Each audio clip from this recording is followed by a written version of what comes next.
Salut, dans cette vidéo, je vais pas te raconter ma vie, mais celle de mon grand-père.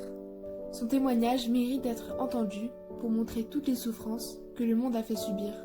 Alors je vais commencer à te donner quelques infos.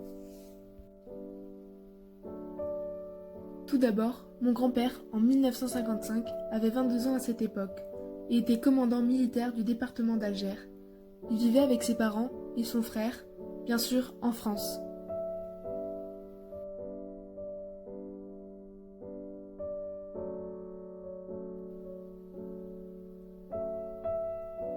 Mais le problème, c'est qu'il y avait la guerre en Algérie.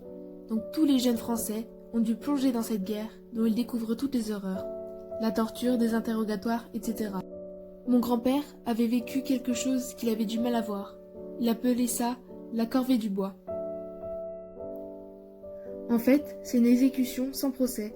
On dit aux prisonniers d'aller chercher du bois pour faire le feu et dès qu'ils s'écartent un peu du camp, on lui tire une rafale. Puis on disait que c'était une tentative de fuite. Ce piège était atroce.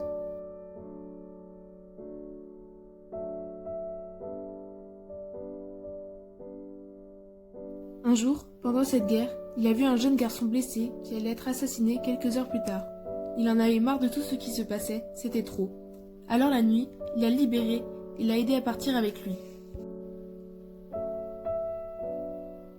Mon grand-père a été condamné à mort jusqu'à 1965, mais en 1966, après avoir été gracié, il rentre en France. Plus tard, des auteurs ou des témoins en Algérie de militaires français ont enfin témoigné, car avant, ils préféraient se taire au nom de la discipline.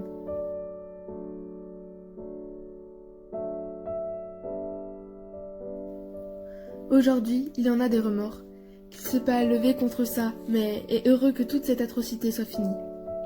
Merci beaucoup pour votre écoute.